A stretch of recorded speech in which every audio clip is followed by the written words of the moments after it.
gustan los mayores.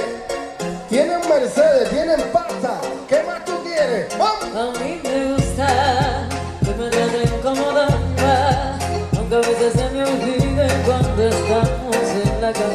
La camita rica, A mí mamita. me gusta que me digan poesía al oído por las noches cuando hacemos groserías. Me gusta un caballero que sea interesante, que sea buen amigo, pero más un buen amante. No importa cuántos años tenga. ¿Cómo dice, mira? A mí me gustan mayores, de esos que llaman señores, de los que te abren la puerta y te mandan flores. Querida Nora. A mí me gustan más grandes, que no me quepen la boca, todos esos que quieran darme y que me vuelvan loca. Loca, loca. Y te lo cuento.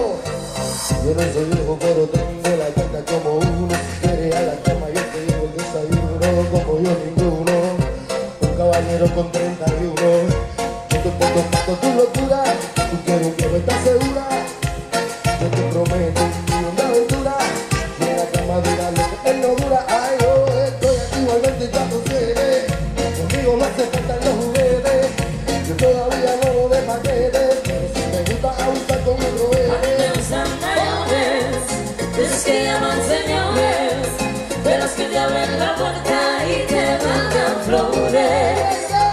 A mí me gustan más grandes, que no me quepan en la boca, pero esos que quieran darme y que me vuelvan loca. Loca, loca. Yo no quiero un niño que no sepa nada. Yo prefiero un tipo que me dé la talla. Yo no quiero un niño que no sepa nada. Yo prefiero un tipo que me dé la talla.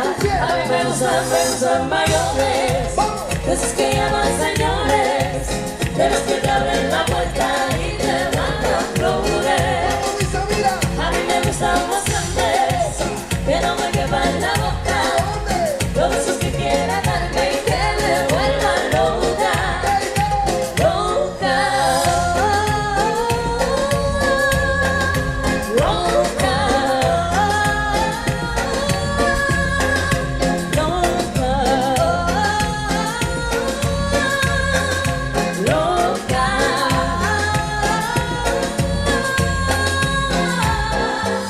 Yo te lo dije, mira, y yo te lo advertí, que si no bailas con Marcela, mi pana, tú no estás de fiesta.